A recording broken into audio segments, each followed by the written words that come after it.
Assalamualaikum warahmatullahi wabarakatuh.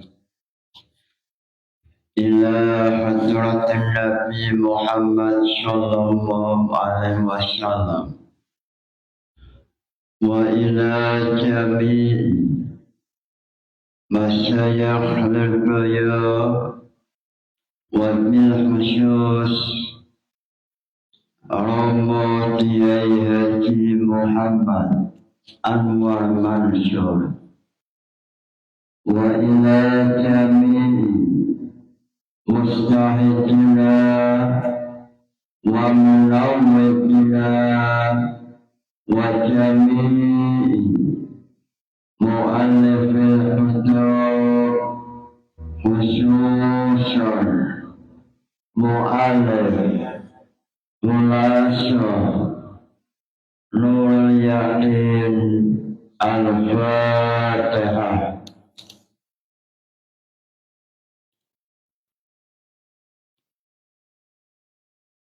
Bismillahirrahmanirrahim. Ghazwatu Bani Quraidah utawi matelaken peperangan Bani Quraidah. Bani Quraidah itu utawi Bani Quraidah itu qaumun min Yahudil Madinah, saking Yahudi Madinah, khanu angkota berkhianat sapa Yahudi, angkota mengkhianati sapa Yahudi al-uhuda perjanjian, al-uhuda perjanjian Madinah. Sayasmatil Handaqi dalam perang Handaq wa adharulan pada masalahkan sapa Yahudi al-adawata ing permusuhan lil muslimina maring wong Islam.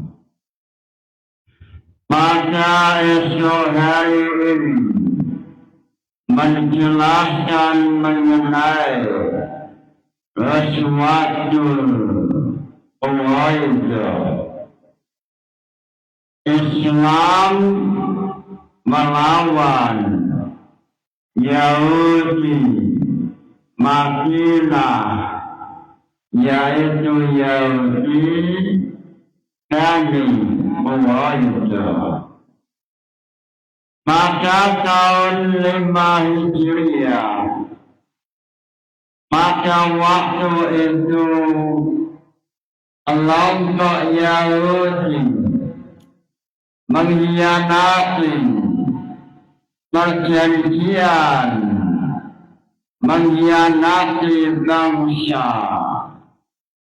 Pada 1 Hijriah Rasulullah membangun negara Madinah bersama dengan Yahudi, bersama dengan umat Islam untuk hidup saling membantu dalam satu wadah negara Madinah. Sesuai dalam ayat suci Al-Quran, wa in qala rabbuka lil malaikati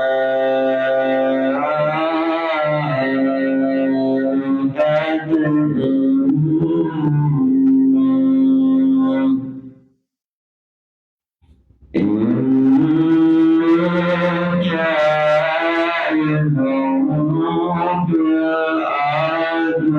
khalifah.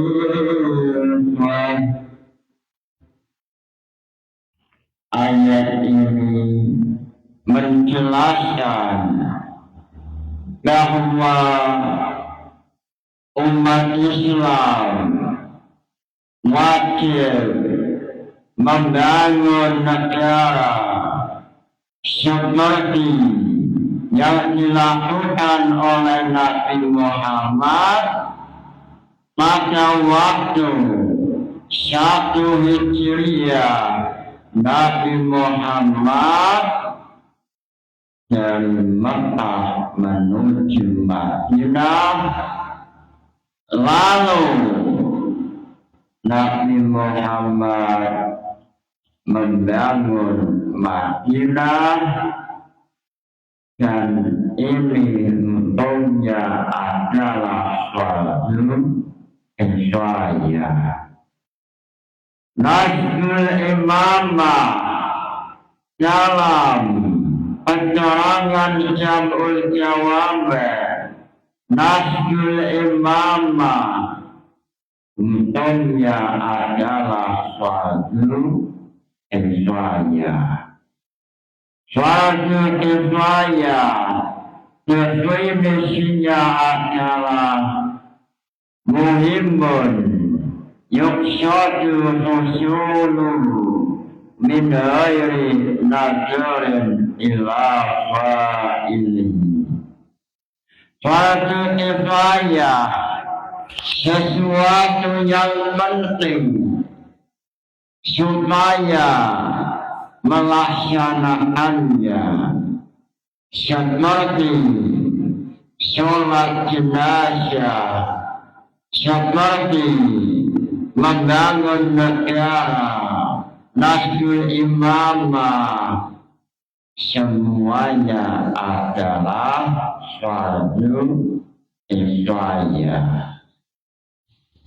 Lalu pada waktu 1 Hijriah, Nabi melakukan perjanjian dengan Yahudi Madinah, Yahudi Bani Quraidah, Yahudi Bani Nadir, dan Yahudi Bani Qainuqa. Lalu setelah perjanjian yang salah satunya isinya adalah setiap kelompok wajib mempertahankan agama, wajib mempertahankan negara Madinah. Ternyata pada tahun 5 Hijriah, Yahudi Bani Quraidah mengkhianati bangsa, mengkhianati perjanjian kebangsaan, yaitu membela musuh,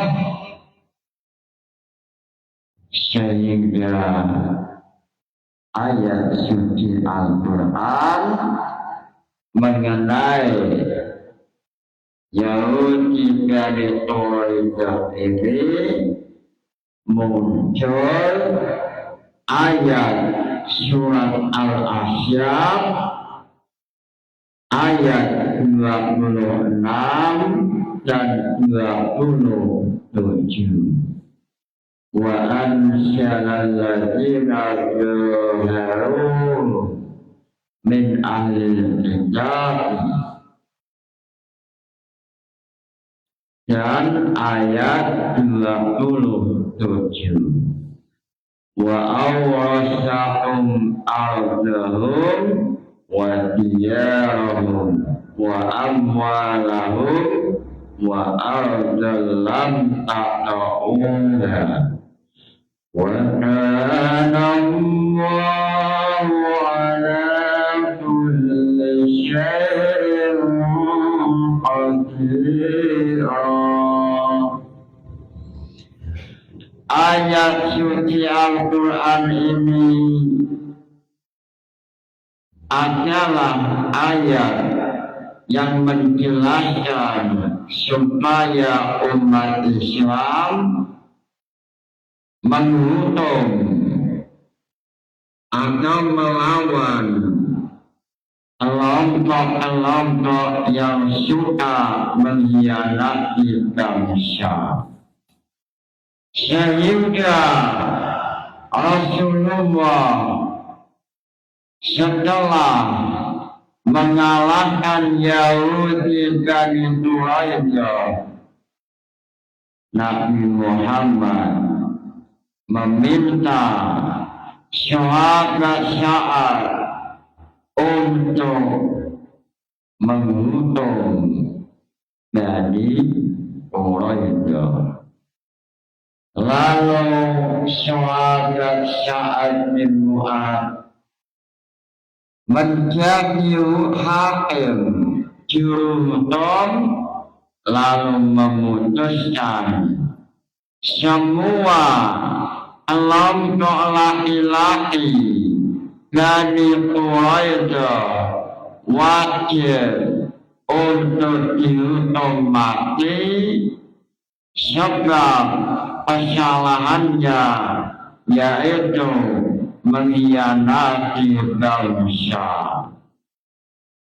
Jangan coba-coba mengkhianati bangsa, sebab sejarah mengatakan pada waktu 5 Hijriah Yahudi Bani Quraisyah dihukum mati sebab mengkhianati bangsa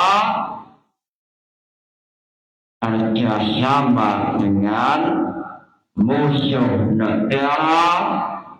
Ini termasuk pengkhianatan bangsa, sehingga hukum yang layak adalah dihukum mati.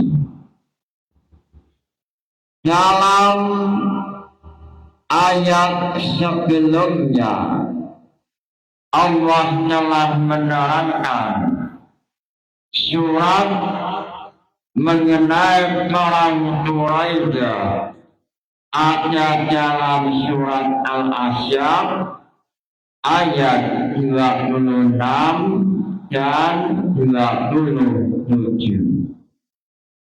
Lalu ayat sebelumnya yaitu ayat 9 sampai 12 menjelaskan bentuk pengkhianatan Yahudi Quraisy, sehingga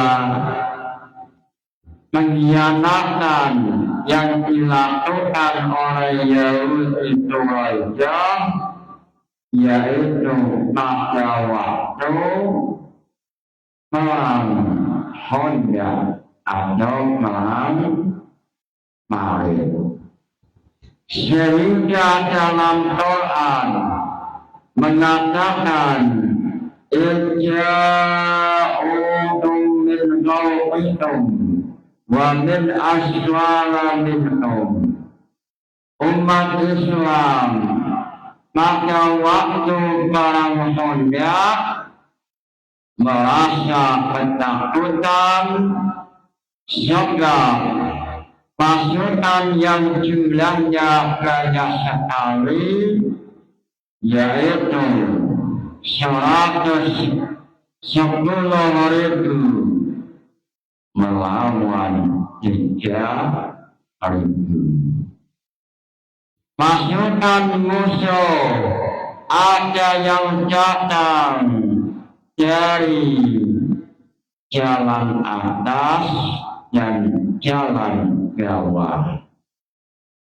Ayat ini melambangkan, ayat ini mengisyaratkan bahwa musuh banyak sekali, sehingga waktu itu Nabi Muhammad langsung melakukan sholat, lalu berdoa, lalu sholat lagi, berdoa lagi, sholat lagi, lalu berdoa, sebab ad-du'a'u sholahul mu'min.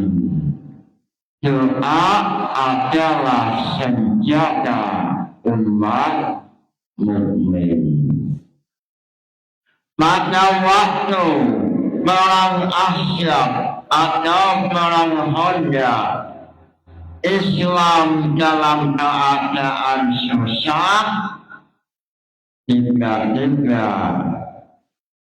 warga negara mengkhianati, yaitu Yahudi Bani Quraidah, sehingga Islam menetapkan hukuman mati untuk manusia yang selalu mengkhianati bangsanya sendiri, seperti Yahudi Bani Quraidah mengkhianati bangsanya, maka ia dihukum mati.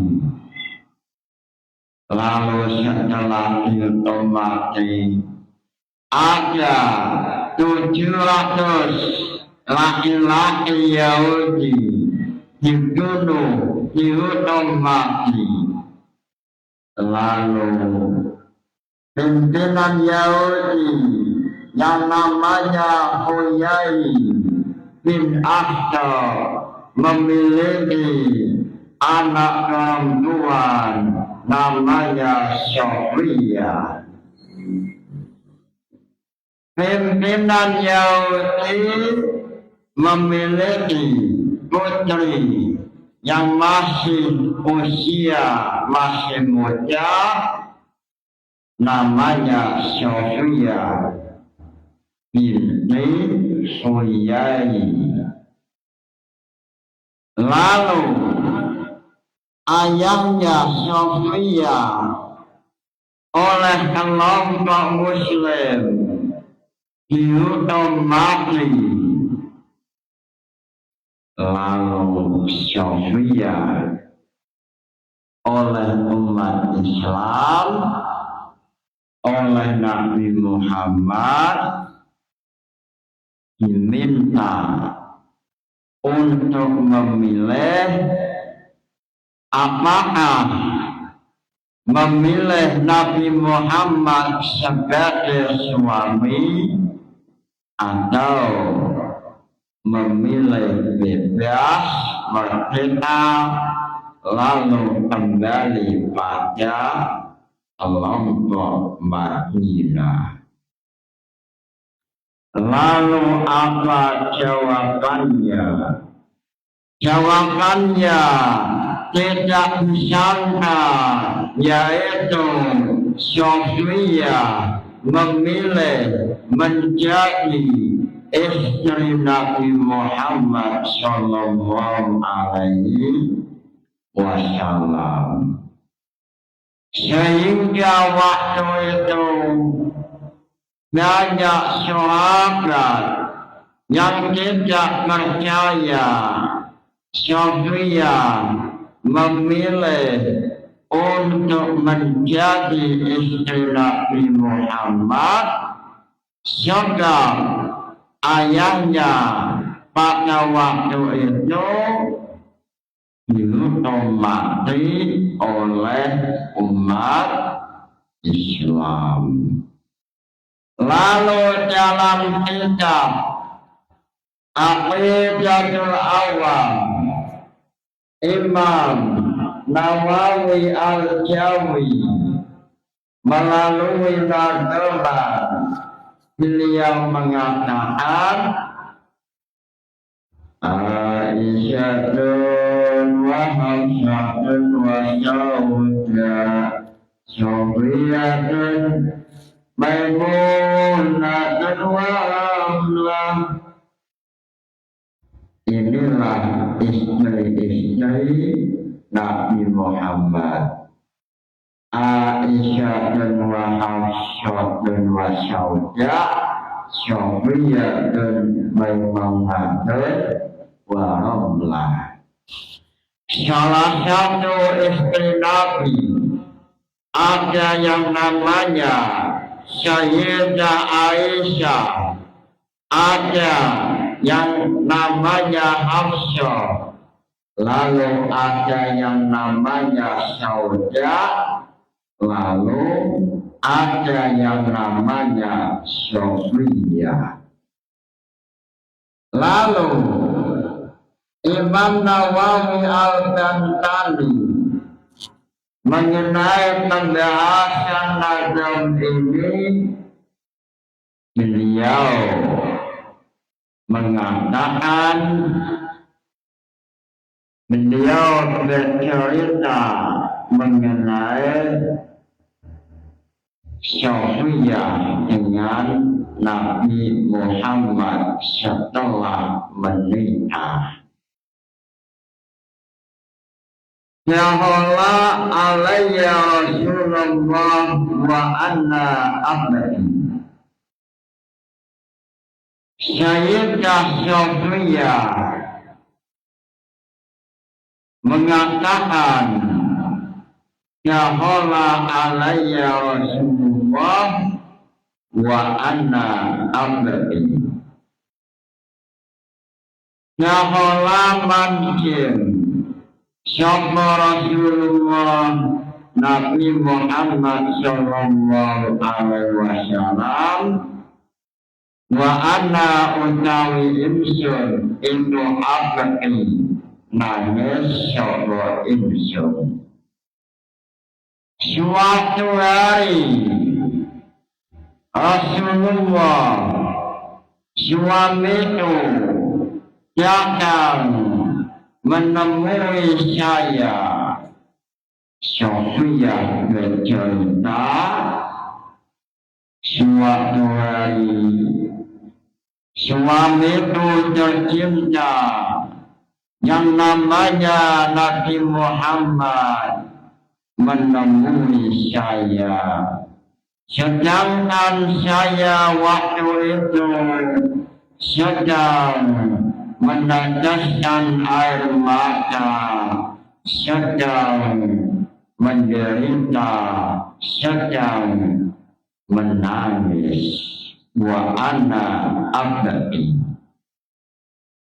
Lalu Rasulullah melihat istrinya tercinta menangis. Rasulullah seorang laki-laki, seorang suami yang memahami perasaan istri. Rasulullah mengatakan, faqala ya binti Huyai ma yubqiki. Wahai istriku yang cantik, apa sebab engkau meneteskan air mata? Apa sebabnya yang membuat air matamu meneteskan air mata? Atau apa yang membuat engkau menangis? Lalu Sofiyah mengatakan, qultu dalani anna Hafsata wa Aisyata yanalani minni wa yaqulani nahnu khairun minha. Sofiyah menjawab, wahai suamiku, saya menangis sebab Hafsah dan Aisyah mengejek saya, menghina saya. Aisyah dan Hafsa mengatakan nasabtu silsilatu adalah Yahudi, sedangkan silsilah Aisyah dan Hafsa silsilahnya mulia, nasabnya mulia. Wahai suamiku, inilah kata-kata, inilah lafaz yang membuat hatiku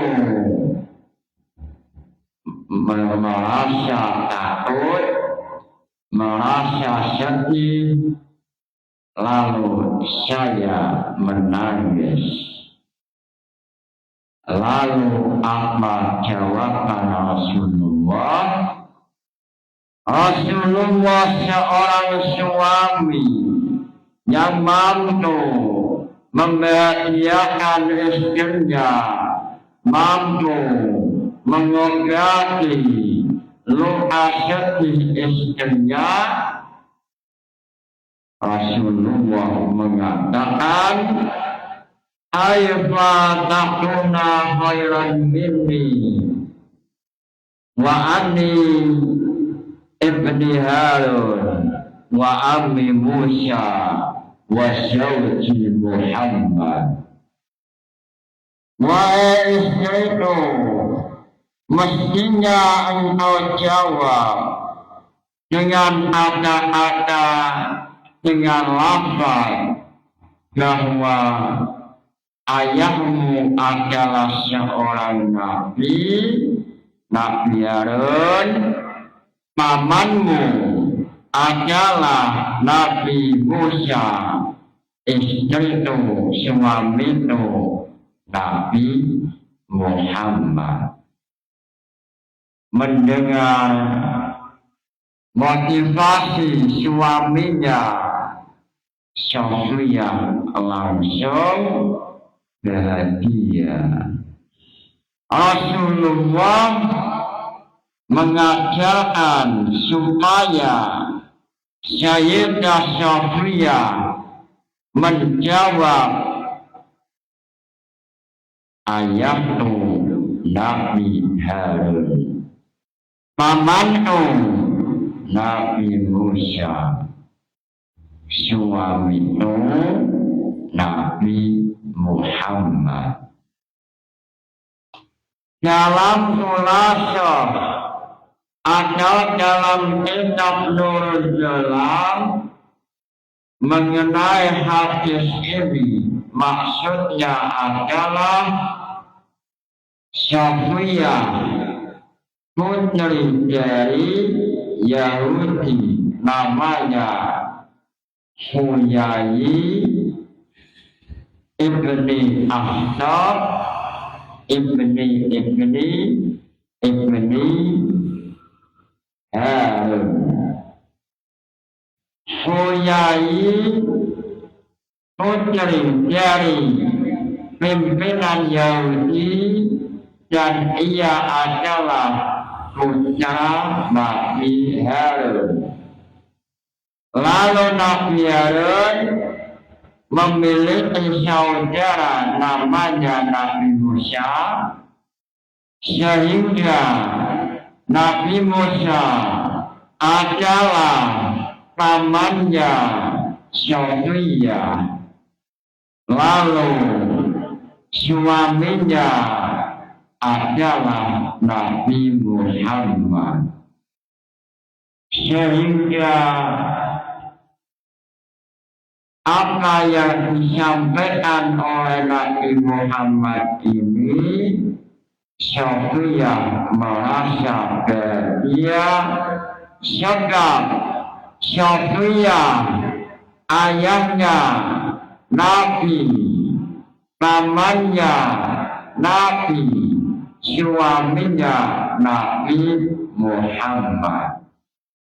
Ayahnya Nabi Harun pamannya Nabi Musa sesuai dalam Nazm Aqidatul Awam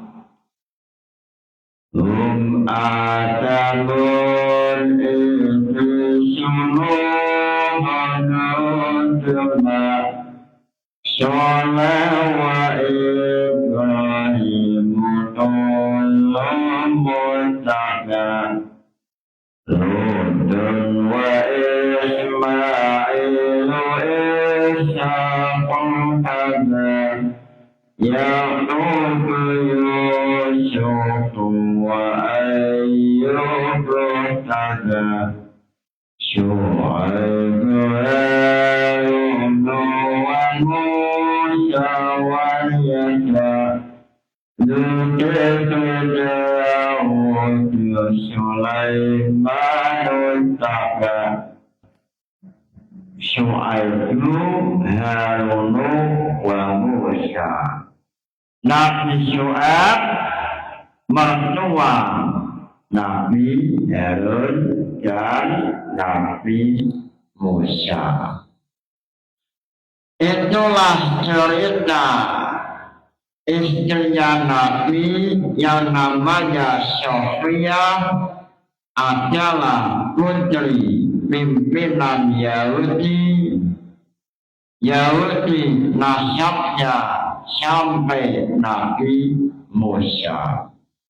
Ini Yahudi yang silsilahnya sesuai dengan silsilah Nabi Yakub alaihi salam, dan silsilahnya Nabi Yakub memiliki putra Nabi Yusuf, Nabi Yusuf, Yamin, Yahuda, Rubel, lalu dari anak keturunan Nabi Yakub ada yang namanya Yahuda. Dari Yahuda inilah muncul istilah Yahudi atau Bani Israel. Lalu setelah Syuhada Sa'ad bin Mu'ad memberikan hukuman mati, lalu 1 bulan Syuhada Sa'ad bin Mu'ad meninggal. Lalu dalam sebuah hadis mengatakan Fadahola an-Nabi Abrahu Faja'ala wa yukabiru wa yuhalilu. Maka waktu Syuhada Sa'ad bin Mu'ad meninggal, Rasulullah menuju kuburannya, lalu wa yuhalilu, Nabi tahlil. Yuhalilu, lafaz yuhalilu ala wasni yufa'ilu. Fi'il madinya adalah halala. Halala yuhalilu tahlilan, tahlilan tahlalan tihlalan muhallalan wa muhallilan wa ja'a muhallalun. Halil la tuhallil, muhallalun muhallalun. Inilah tahlil dalam sejarah, karena Rasulullah tahlil yaitu berkumpul dengan syuhada, lalu membaca la ilaha illallah hadisnya sahih, lalu mengenai sejarahnya jelas, lalu yang ditahlili adalah sahabat Sa'ad bin Mu'adz, sehingga dalam hadis menggunakan lafaz wa yuhallilu ini mengandung makna bahwa Rasulullah tahlilnya lama, sebab fa'ala memiliki faedah 5, 1 litaksir, lalu yang kedua litakiyah walidihadil fi'li minal ismi walinisbatil asyafi'il, ini adalah faedah wasian fa'ala. Lalu dalam hadis wa yuhalilu ini faedahnya litaksir, sehingga Nabi Muhammad tahlil lama. Halala yuhalilu tahlilan,